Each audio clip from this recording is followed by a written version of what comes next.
precisa, quando a gente está falando do APEC, e o presidente Michel Temer disse com toda arrogância, e aqui eu estou falando Michel Temer, mas eu falaria Dilma, até porque essa briga é desde o ano passado, com o PLP 257, quando foi apresentado lá a proposta de renegociação, que aí sim é essa, que vai ser tratada à tarde, afeta diretamente os servidores públicos estaduais. Mas ele disse com arrogância que esses estudantes que estão aí não sabem nem o que é uma PEC. Infelizmente, ele falou a verdade. Nós, como cidadãos, poucos sabem o que é uma PEC. Então, a PEC é um projeto de emenda constitucional que altera a Constituição Cidadã, a Constituição Federal de 88, e uma coisa que a gente precisa ter consciência. A Constituição Federal tem 200 e poucos artigos e mais de 90 emendas.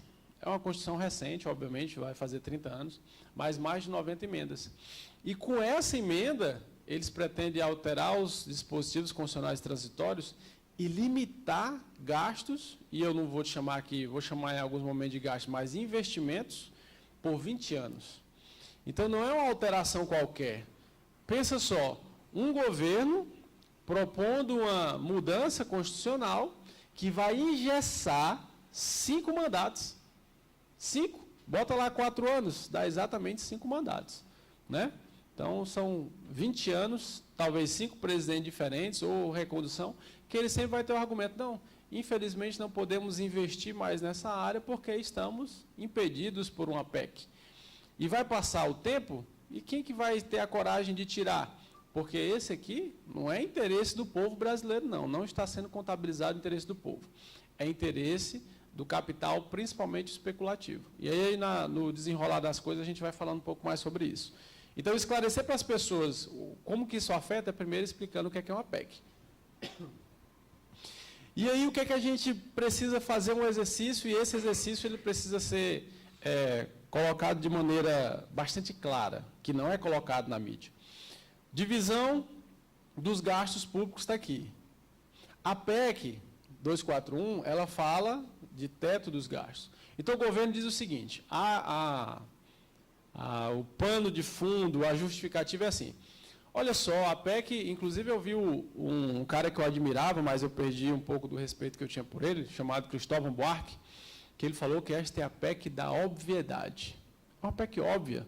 E vi outros deputados, inclusive do Acre, a gente foi para um debate com ele, ele falou assim, essa é a PEC da obviedade. Eu falei assim, deputado, pelo menos traga um discurso pronto, porque esse discurso é do Cristóvão Buarque. Essa é a PEC da obviedade. Por quê? Porque se você está gastando mais do que você arrecada, você precisa fazer uma reestruturação, precisa se reorganizar, assim como um cidadão se reorganiza. Perfeito. Se está gastando mais, precisa haver um controle de gastos para que você possa se organizar. A questão que nós precisamos averiguar é, eu vou aplicar, aí a gente faz um exercício aqui, vou aplicar a PEC 241 na minha vida, certo? E se a gente não começar a ver como que é na prática isso, a gente não vai conseguir mensurar o tamanho dessa desgraça. Então, vamos lá. Se eu tenho no meu contra-cheque lá o tanto que eu recebo, eu tenho nas minhas despesas o tanto que eu gasto, ok? Então, eu, obviamente, tenho os descontos previdenciários, quase todo servidor público tem um empréstimo consignado, quem é que não tem, né? Eu, pelo menos, tenho. Então, tem um empréstimo consignado, você tem despesa, se der para o seu salário pagar com plano de saúde, você tem despesa com educação, você tem despesa com alimentação. Quando você vai fazer uma reestruturação de gasto, o que é que você tira? Você tira a pizza, né? Vou lá no Giovanazzi, é? Aquela churrascaria boa lá, vou tirar aqui, porque eu ia 2 vezes por mês, talvez eu vá uma, talvez eu não vá nenhuma, eu vou bimestralmente, semestralmente, vou só em datas comemorativas, e eu começo a tirar o que eu chamo de gordura, porque eu tenho que tirar aquilo que não me é necessário, não é verdade? Porque eu vou tirar comida, talvez eu mude ali a manteiga por margarina, né? Talvez eu troque ali os brioches, né, por pão, né? Como a gente estava vendo na manchete agora. Então, eu faço uma adequação dos meus gastos, tirando apenas aquilo que é supérfluo. O que o governo federal está fazendo? Olha só, aqui, e essa que é a verdade sobre os gastos públicos, é dividido dessa forma aqui. Está meio escuro, até por conta da luz, mas eu vou explicar para vocês. O Orçamento Geral da União em 2015 foi 2,26 trilhões. É um bocado de dinheiro. E aí, o que é que os caras vão fazer? Não, peraí, estamos gastando demais com saúde, com educação, com segurança, vamos cortar, porque senão o Brasil vai quebrar. O Brasil tem um rombo de 170 bilhões previsto para esse ano. Mas eles esquecem de dizer que os gastos do orçamento federal com saúde, educação e segurança não chega a 10% do que é arrecadado.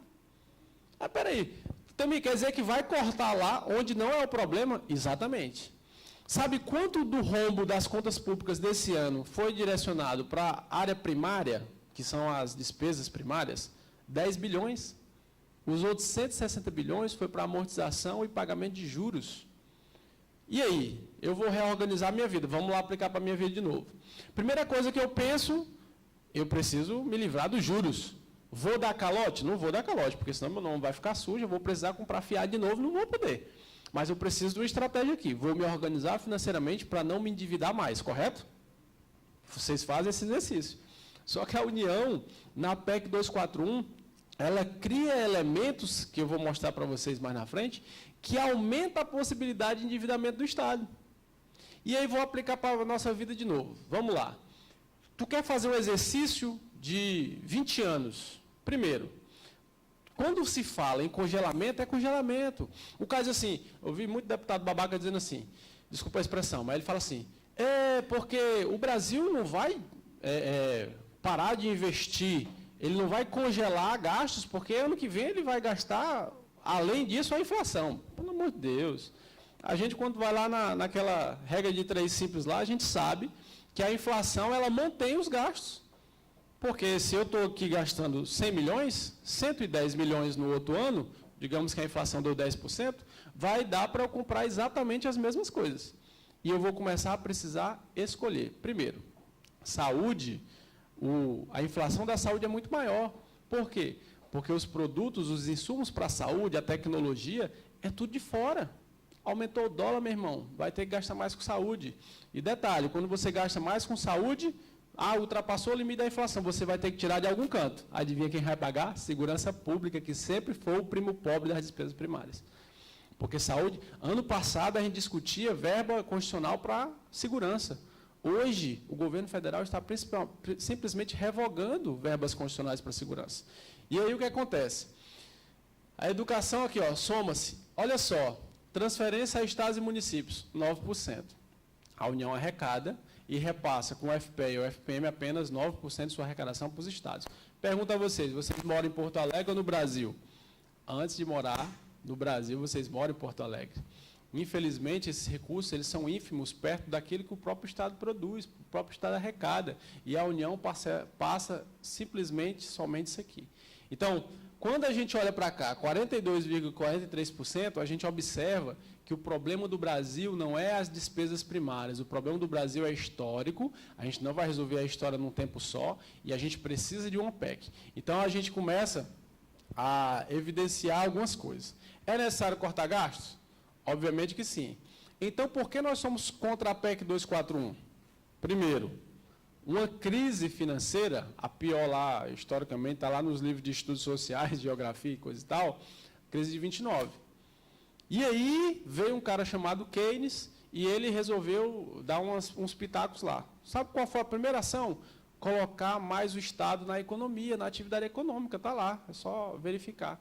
E a crise, por mais que dure muito tempo, você sai de um período de recessão, que é quando você está tendo decréscimo no PIB, para um período de crescimento, em 5, 6 anos.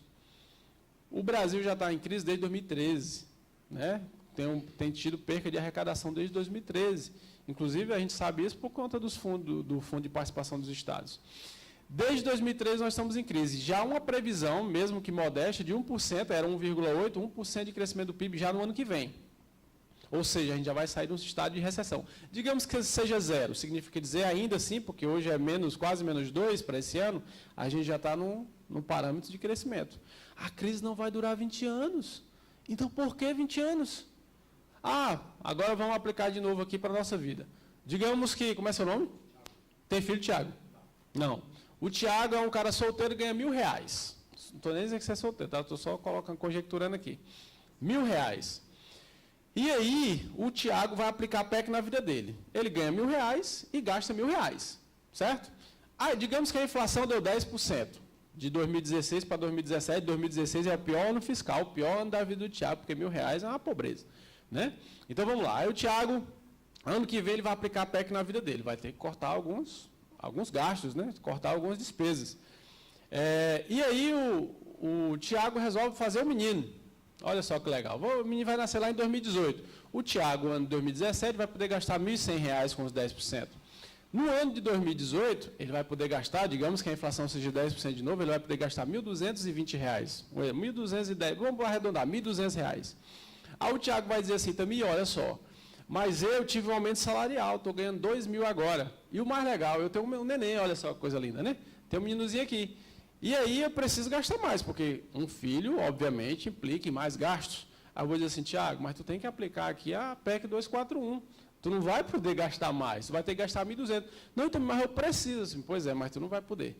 E aí eu te pergunto também, como é que eu vou ajudar o meu filho com escola, com educação? Meu irmão se vira, porque o que tu tem para gastar é 1.200. Aí ele vai me fazer outra pergunta. E os R$800 que sobrou, fazer o quê? Aí eu vou te dar uma dica, né? Aplica, né? Coloca na poupança, que é o mais seguro. Tu vai ter um rendimento. O Brasil não vai aplicar. O Brasil vai pagar juros, um juros que é injusto, porque é uma dívida pública, eu vou já explicar para vocês, que é covarde. E aí ele vai poder emitir mais títulos. Você sabe como é que o Brasil funciona? Eu não sei qual é o meu tempo, viu, Ares, mas tá? Eu, quando começo a falar, é difícil parar. Título da dívida pública. 0,3% da população brasileira investe em títulos de dívida pública. 0,3%. Ou seja, só quem tem, né? Quando você compra um título da dívida pública a 14%, hoje o juro da taxa Selic é 14%. Você compra o título a 14%, digamos que você vai resgatar o título daqui a 10 anos. Você vai resgatar, digamos que o juro daqui a 10 anos seja 10%. Quando você for resgatar o seu dinheiro, você vai resgatar a 14%. Chama-se juro fixo. Quer dizer também que o Brasil faz isso, o cara, na época ele pegou era 14%, se ele for descontar lá, ele vai... 10, ele vai receber os 14%, juros sobre juros, tá? 14% em cima de 14% a cada ano. Exatamente, meu irmão. E o pior, e o mais grave é que em 2010, 2009, 2010, o juro estava em 8%. Se o cara comprou título a juro de 8% lá em 2009, quando ele for resgatar hoje, sabe quanto ele resgata? Com 14%, que é o juro flutuante. Então, o Brasil sacaneia com o nosso dinheiro, e é o único país, contando os desenvolvidos em desenvolvimento, que faz isso. Nenhum outro país faz isso. O cara, quando o juro está baixo, ele compra com juro flutuante, ou seja, ele recebe com juro maior, se for na hora de resgatar tiver maior, e quando está com juro alto, ele compra juro fixo. Ou seja, se for 14% lá no dia, e ele for resgatar for 10, ele vai receber os 14. Se lá for 20, ele vai receber os 20, porque ele vai trabalhar no juro flutuante. Então, isso é a história do Brasil. Vai mudar isso? Existe alguma proposta na PEC 241 que a política financeira do Brasil vai mudar? Nada. Não existe uma linha. E aí, quando a gente vai falar sobre isso aí também, a gente precisa identificar duas coisas no nosso país: privilégios e direitos, certo? E aí eu vou tentar fazer um exercício bem rápido, porque isso aqui a gente sabe desde a época que a gente está no primário. O Brasil, por ser um país de privilégio, 1% dos mais ricos concentra 40% de tudo que é produzido nesse país, está na mão de 1% das pessoas. E 50%, metade da população, concentra apenas 3%. Isso aqui não é dado do Itami, não. Isso aqui é uma ONG internacional que faz esse tipo de estudo em todos os países. Então, isso aqui já mostra que nós estamos num país injusto, certo? E nós vivemos um país em crise que precisa rever alguns pontos, e aí a gente passa para a parte da arrecadação. 72% da arrecadação de tributos no Brasil é dividida assim, ó. 56% consumo e renda do trabalho. O que é isso? É o biscoito que você compra, o arroz, a gasolina que você abastece, aqueles impostos no salário que é descontado do trabalhador, tanto do servidor público quanto do trabalhador privado, é descontado e está dentro desse percentual de arrecadação, 56%. Sobre renda do capital, lembra aquele 0,3% da população que investe em títulos da dívida pública e bolsa de valores? 16% apenas eles pagam de imposto daquilo que eles ganham. Olha só, o trabalhador pagando 56%. E o cara que investe, que é o cara que tem mais, 16%. Taxação de riquezas, que é o famoso imposto de renda. Vamos lá, 28%. Você sabe quanto que paga de imposto de renda um cara que ganha R$8.000? Um comissário, né? Vamos lá, sabe quanto que ele paga de imposto de renda? 27,5%. Mais a previdência, que é descontado do contra-cheque, mais isso e aquilo. Você sabe quanto que paga de imposto de renda um cara que ganha R$1 milhão? 27,5%. Essa conta está errada. Eu pergunto para vocês, mesmo no país de Marajás, existe alguém que no seu contra-cheque dá R$1 milhão? Não existe. Quem ganha R$1 milhão, ele não ganha de trabalho, como trabalho, ele ganha como especulação financeira, como capital produtivo. Ou seja, ele não tem taxação de nada, a gente ainda paga a previdência, né, desses 8 mil. O cara não tem taxação de nada e ele paga exatamente o que o assalariado paga. Está errado. E não sou eu que estou dizendo que está errado, não, são os outros estados que não fazem isso que estão dizendo que está errado, os estados, que eu digo, as nações. Olha só, a OCDE é um grupo de países em desenvolvimento e desenvolvidos que cooperam na forma de administrar seus países, principalmente na forma econômica. Olha só como que é a realidade desses países, inclusive está lá Estados Unidos, Chile, que é um país menos rico do que o Brasil, mais desenvolvido no seu IDH, mas menos rico. A tributação sobre renda do capital, que é isso aqui que a gente tem aqui, ó, 16 mais 28, que dá 44, lá é 67%. A média nesses países. E 33% sobre o consumo e renda do capital. Aqui é 56, lá é 33. Então está errado. A forma como o Brasil tributa, o fisco, está errado. A forma como é feita. O que o Congresso Nacional precisa é de coragem para atacar esse debate aqui. Mas é muito mais fácil cortar direitos do que cortar privilégios. E aí, como cidadãos, servidores públicos, a gente precisa fazer as seguintes perguntas. Quem mais paga impostos, pelo que eu mostrei para vocês? Trabalhador, não é? Quem mais necessita dos serviços públicos? Trabalhador, porque eu não tenho dinheiro para fazer um muro de 3 metros de altura, colocar cerca elétrica, botar câmera, botar um segurança privado, eu não tenho dinheiro para fazer isso. Né? E a pergunta que é a mais importante de todas. Os serviços oferecidos hoje atendem às demandas da sociedade? Segurança pública no Rio Grande do Sul está boa? Saúde está legal? Educação está tranquilo? Não está. E aí o que é que o governo quer fazer? Daqui a 20 anos, a população brasileira vai crescer em torno de 22 milhões de pessoas. Segundo dados do IBGE, ela vai dobrar a população de idosos em 20 anos. E ele está dizendo que nós vamos gastar o mesmo tanto daqui a 20 anos que nós gastamos hoje, com 20 milhões de pessoas a mais e com o dobro de população de idosos que quem já passou dos 30 sabe que toma mais remédio, vai mais no médico. Dos 30, não estou nem falando dos idosos. Essa conta não vai bater nunca. Aí os babaca vão lá, citando Margaret Thatcher muitas vezes, né, na tribuna, um absurdo, e vão dizer, o Brasil vai gastar melhor. Onde diz isso na PEC? Cadê? Nenhum instrumento de fiscalização e controle de gasto tem. Nenhum. Vou mostrar para você. Tem um, na verdade. Eu vou mostrar para você já qual é. Olha só, dados do DIEESE, que aí a gente precisa fazer a reflexão em cima disso. Se a PEC estivesse valendo em 2002, ou seja, 2002, por que 2002? O DIEESE pegou 2002, que foi um ano fiscal horrível, comparado a 2016. Ou seja, 2002 até 2016, o crescimento das receitas e das despesas foram progredindo. A partir de 2016, a partir de 2013 começou a cair, 2016 é um ano fiscal muito parecido com 2002. Então, se o Brasil há 14 anos tivesse aplicado a PEC, a educação teria perdido 337 bilhões de investimento nesses 14 anos. E a saúde, 300 bilhões. Em 14 anos. Agora, pensa só. Hoje a saúde está uma porcaria, a educação pior e menos esse recurso. Pensa aí, como é que seria? Caos. Mais grave. Vamos lá. Está com um mês. O Brasil apresentou os dados da educação. Não conseguiu atingir as metas lá atrás. Você sabe qual é a meta do Brasil para 2018? Que uma criança de 8 anos saiba ler, escrever e fazer as 4 operações matemáticas. Criança com 5, 6 anos deveria fazer isso, porque no nosso tempo era assim, escola com 5, 6 anos, o menino já sabia ler, escrever e fazer as 4 operações matemáticas. A meta para o Brasil de hoje é que em 2018, uma criança de 8 anos faça as 4 operações, saiba ler e escrever. E hoje, ele está longe de alcançar essa meta. Hoje, com 337 bilhões a mais. Daqui a 14 anos vai ser esse recurso a menos. Vai alcançar os índices? Estão fechando escola nos estados, demitindo professores temporários. E olha que não está nem se aplicando a PEC ainda. Vai resolver?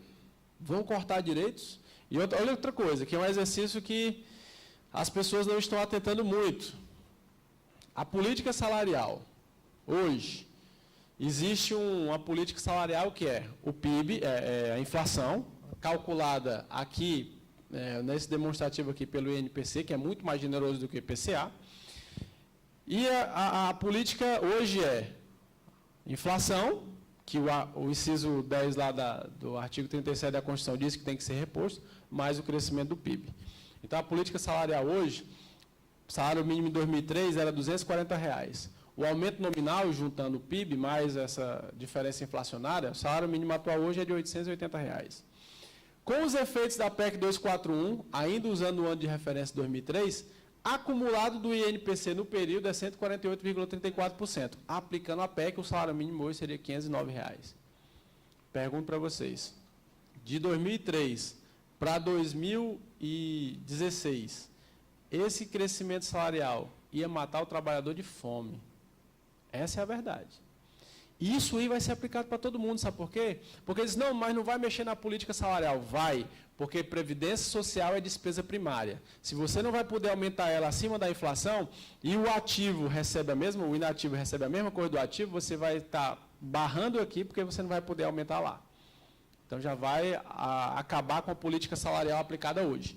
R$ 509. Um trabalhador hoje que ganha 880 não consegue suprir as suas necessidades. Imagina com 509. Então, o que é que nós precisamos ficar atento? A Constituição Federal, ela diz o seguinte: todo cidadão brasileiro tem direito à educação, saúde, alimentação, trabalho, à moradia, ao transporte, ao lazer, à segurança, à previdência social, à proteção à maternidade e à infância, à assistência aos desamparados, o salário mínimo que atenda às necessidades do trabalhador e de sua família, entre outros direitos.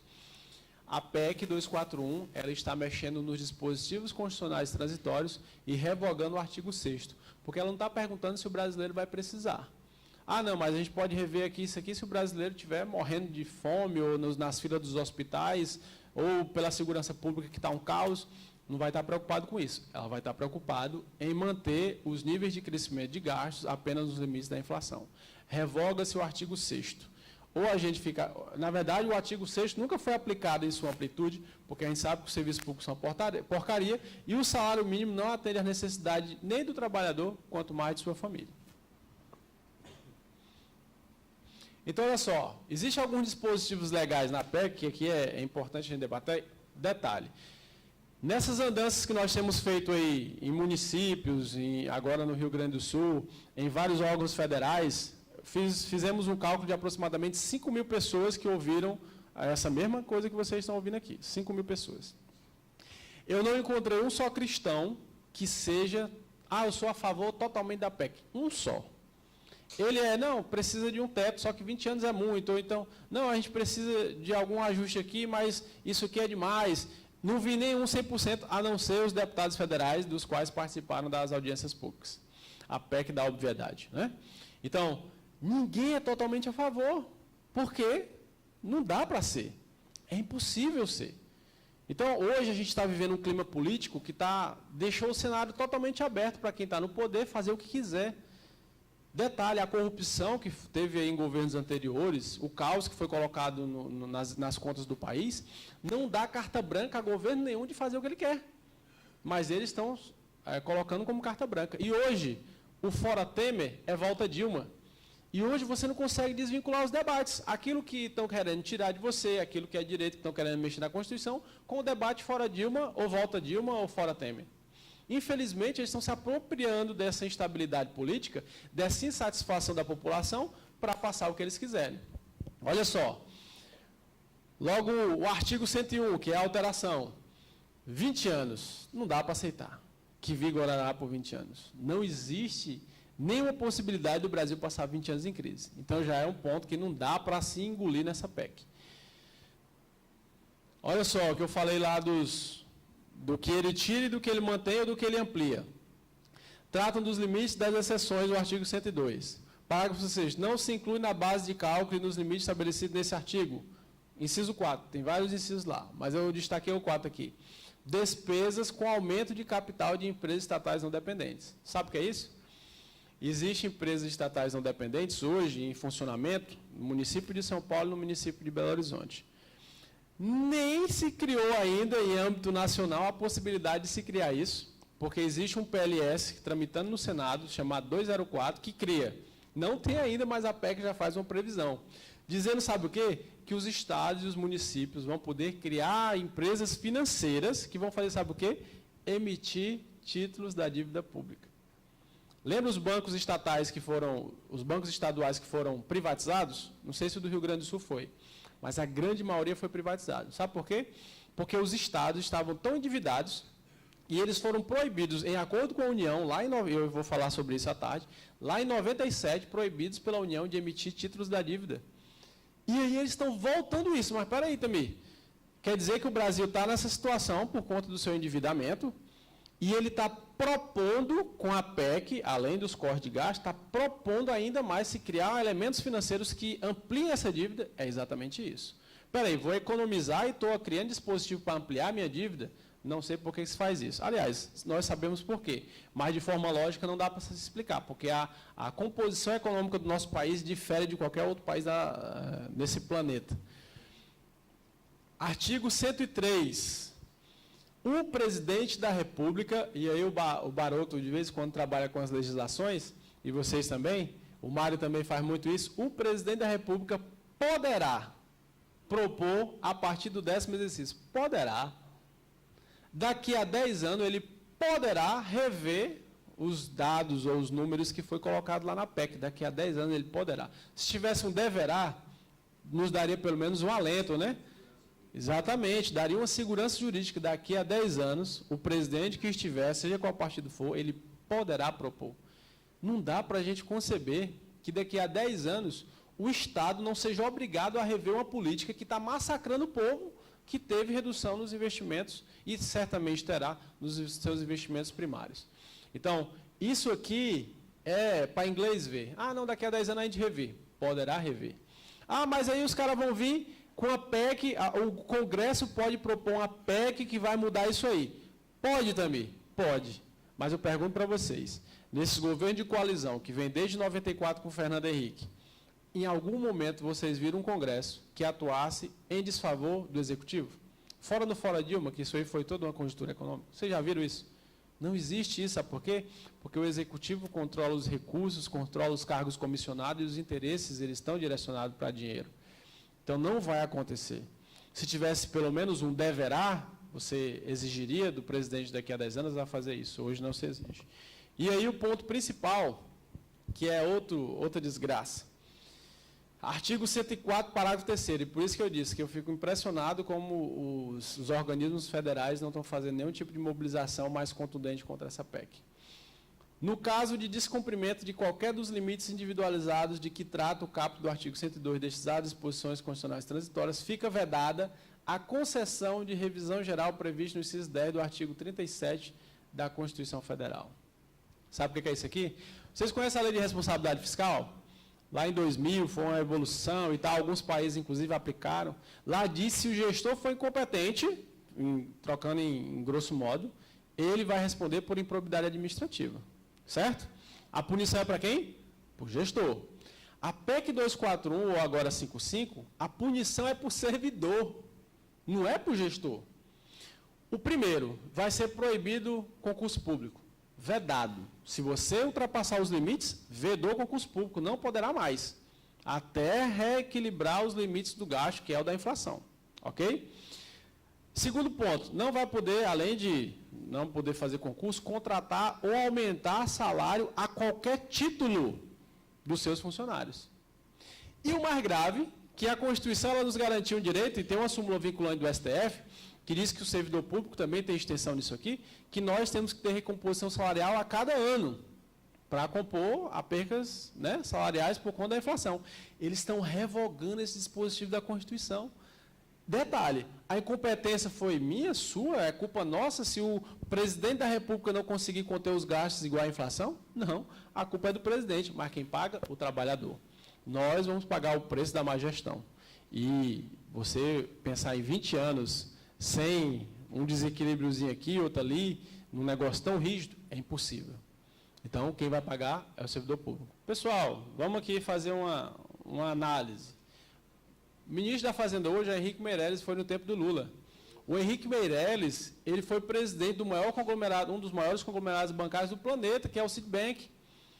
E o nosso hoje, diretor do Banco Central, saiu da presidência do Itaú para assumir o Banco Central. O nosso país está na mão dos banqueiros.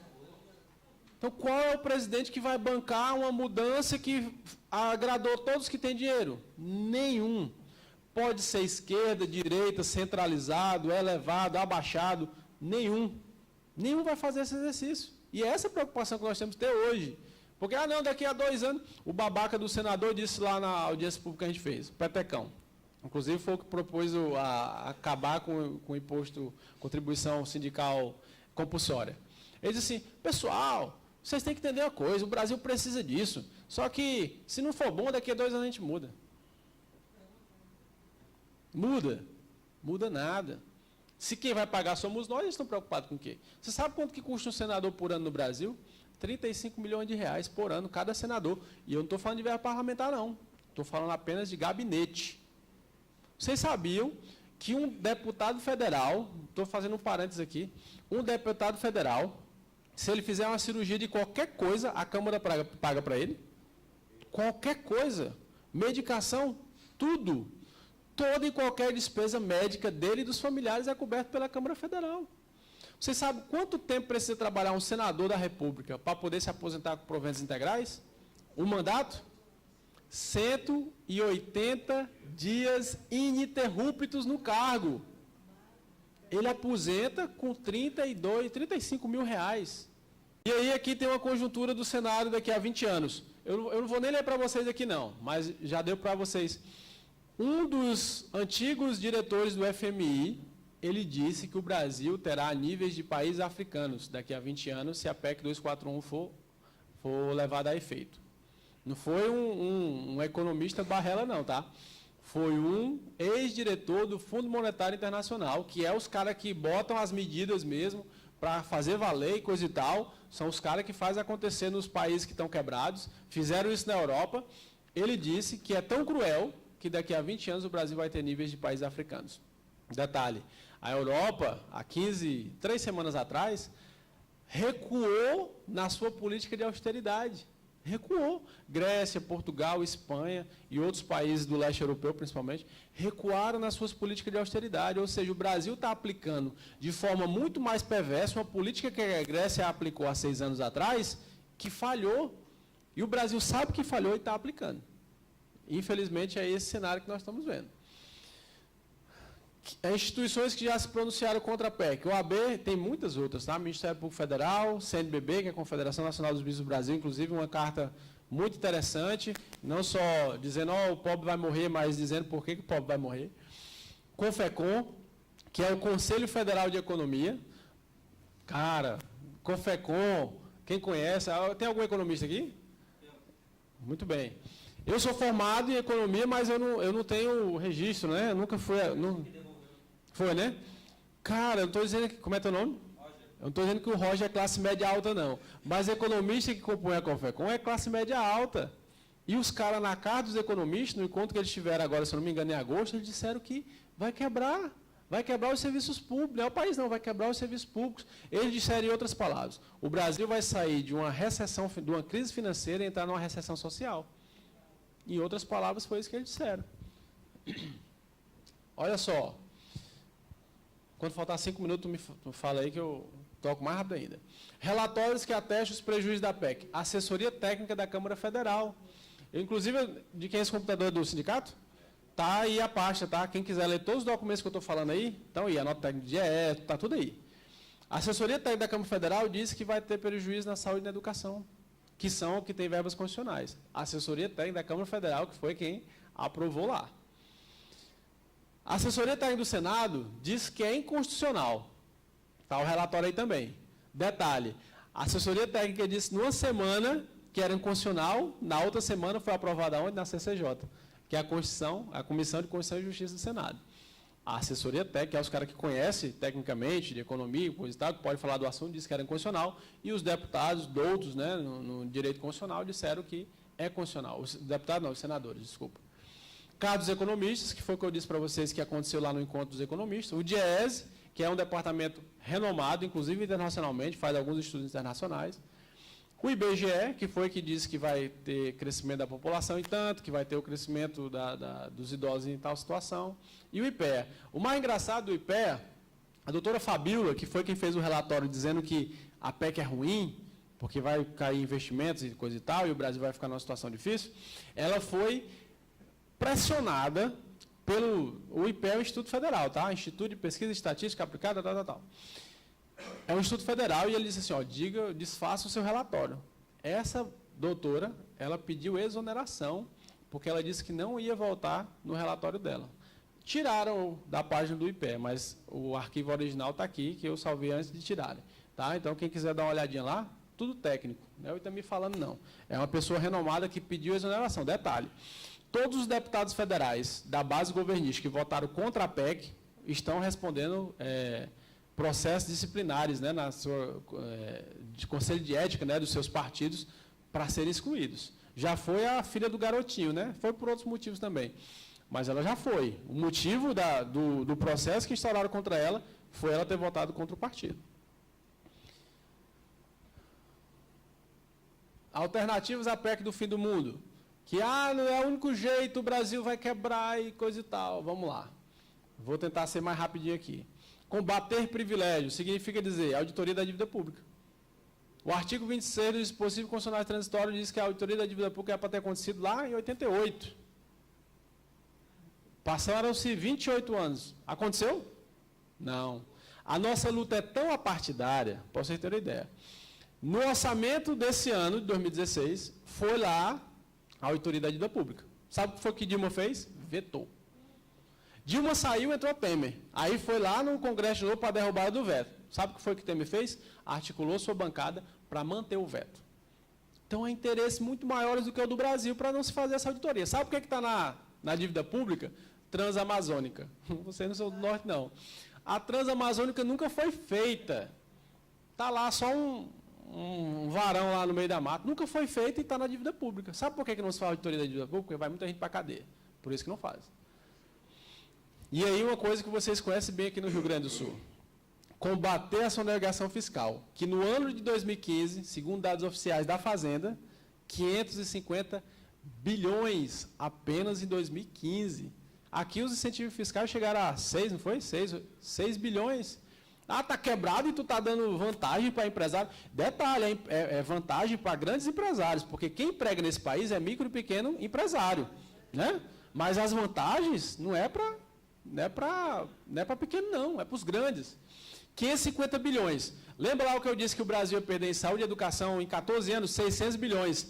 Significa dizer que a economia da PEC em saúde e educação em 15 anos vai ser em torno de 600 bilhões e se o Brasil combatesse a sonegação fiscal, já dava de cara aí para dizer a PEC é desnecessária.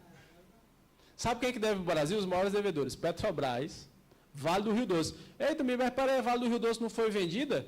Não é só pegar de volta, já que estão devendo? Exatamente. Mas por que não pegam? Eis a pergunta. Friboi, já ouviu falar Friboi? Tony Ramos e tal? Um dos maiores devedores do Brasil. Oi. Aqui tem Oi? A operadora? 20 bilhões. Pergunto para o Tiago. Tiago, se eu pego 2 mil emprestado contigo, esse ano, é para te pagar nesse ano mesmo. Daqui a 5 anos eu te encontro e tu me cobra. Aí eu vou dizer assim, não, Tiago, eu não tenho 2 mil reais para te dar, não. Mas tu me empresta mais 2 mil, que depois eu te pago. Tu vai me emprestar? A Oi deve 20 bilhões de impostos sonegados ao Brasil. E esse ano o Brasil emprestou 20 bilhões para a Oi.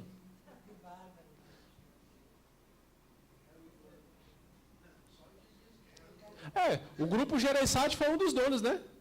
Grupo Gereissati, Tasso Gereissati, senador da República, ex-governador do Ceará. Então, não dá para a gente conceber corte de direitos quando a gente tem tanta gordura para queimar. Não dá. E, infelizmente, a população não sabe disso. Olha só, segundo dados do Ministério Público Federal, 200 bilhões por ano vão em corrupção nesse país. 200 bilhões. O rombo das contas públicas esse ano é 170 bilhões. Então, tu pega os 200 bilhões, diminui pelos 170, ainda sobra 30 bilhões para a gente tomar polar até morrer. É polar, né, o nome? Para a gente tomar polar até morrer de coma alcoólico. Está errada essa conta. Vamos lá. Redução dos incentivos fiscais, que a gente falou aqui de 6 bilhões, né? 220 bilhões em 2015. O PMDB, PSDB, olha só como é legal. O PRB bateram o pé. Essa política pública, o Brasil está quebrado, não pode ter incentivos fiscais. Esse ano, 217 bilhões de incentivos fiscais. O Congresso Nacional já está para aprovar a LOA, né, que é o orçamento anual, e o ano que vem vão ser 220 bilhões. O PMDB, que bateu o pé dizendo que era errado, hoje mandou um orçamento com 220 bilhões. Taxação das grandes fortunas, que a gente já falou um pouco sobre isso. Então, olha só o que a gente precisa trabalhar aqui. Por isso que eu disse que a PEC é apenas um pano de fundo para passar tudo que for desgraça. PLC 54, renegociação da dívida dos estados. Primeiro ponto, que vamos falar mais tarde, já vai passar a PEC 54. Ah, passa uma PEC 55, meu irmão, agora a gente passa tudo nessa vida. Vamos ter tranquilidade que a gente passa tudo. Próximo ponto. PLS 204, que foi o que eu falei para vocês, que cria as empresas estatais não dependentes. Reforma da Previdência. Pessoal, isso vai doer tanto. Hoje a gente não faz um exercício de empatia, sabe? Quantas pessoas morreram no mês de outubro no Rio Grande do Sul? Eu estava vendo lá dados e fiquei horrorizado. Quantas pessoas? A gente não faz a empatia porque foi o filho do vizinho. Ah, foi o filho do vizinho, a segurança não está tão ruim assim. Quando é o nosso filho, cara, a porrada vem tão segura. E hoje, quem está aposentado não está preocupado com a reforma da Previdência. Pô, mas é a tua geração, a geração dos teus filhos, dos teus netos. E a gente não pode ficar dizendo, ah, mas para mim já está tudo bem. Ou a gente faz exercício de empatia, ou, desculpa a expressão, nós estamos lascados. Fadado a olhar a banda tocar e dançar junto. É isso que vai acontecer. E a reforma da Previdência é assim, ó. Tem um cara de óculos, que eu toda vez esqueço o nome dele, lá do Jornal da Globo, comentarista econômico. Eu vou ver o nome dele. 5 minutos. Sadenberg? Muito bem. Ele estava lá dizendo, assim, ó, pessoal, o Brasil precisa da reforma da Previdência. Quando você chega no aeroporto de Brasília, está lá, CNI, sabe o que é? Confederação Nacional da Indústria, embaixo, pela reforma da Previdência. Meu irmão, se o CNI quer, se a FEBRABAN quer, é porque vai quebrar no nosso lombo mesmo. Lá está ele dizendo, ó, vou usar meus 4 minutos e 35 segundos. Ele está dizendo assim, ó, o Brasil precisa de uma reforma da Previdência. Só que os Estados Unidos, 65 anos para homem e para mulher. Coreia do Sul, 65 anos para homem e para mulher. E eu comecei a pensar, cara, esse bicho está certo, o Brasil precisa de uma reforma da Previdência. Porque como é que vai ficar a situação? A Previdência é insustentável. Eu pensando, né? Aí eu, curiosamente, eu fui lá para o Google, né, o pai dos burros. Fui lá para o Google. E eu pesquisei a expectativa de vida do sul-coreano. 86 anos. Significa dizer que o cara vai aposentar com 65 e tem uma perspectiva de vida de mais 21 anos. O nosso, a gente aposenta com 65. Aí a gente vai para o posto médico, para o hospital e para o caixão. Essa é a realidade nossa, porque a gente não tem... A perspectiva de vida brasileira é 72 anos. A gente já aposenta doente. É 7 anos para comprar remédio, meu irmão, e esperar a morte. Nós não vamos aproveitar a aposentadoria, e você vai falar sobre a aposentadoria aqui. A proposta é você aposentar com 65 e quem tem 20 anos aposentar com 70. Já pensou? Eu não consigo conceber isso. Eu conheço poucas pessoas que passaram dos 70. E olha que eu sou do Ceará, hein? Então, o Brasil está sendo entregue na mão dos especuladores. Não dá, e aí eu vou utilizar meus 2 minutos e 15 segundos aí, para que a gente possa aqui fazer uma responsabilização.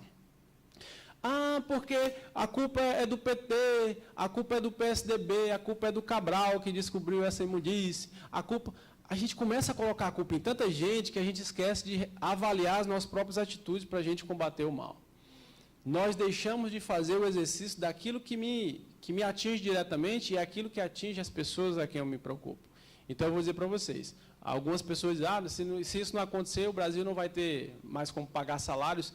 Isso tudo é conversa fiada. Vocês viram aqui que existem alternativas. Ou nós começamos a cuidar de forma proativa, arregaçando as mangas, chamando o pessoal, chamando a responsabilidade individual, ou nós vamos assistir 20 anos de perca de direitos, e quem vai pagar isso, sabe o quê? Nossos filhos. E não vai adiantar dizer para eles, meu filho, eu não tenho nada a ver com isso, aconteceu, e eu não... A história fala que somente aqueles que têm coragem fazem a diferença.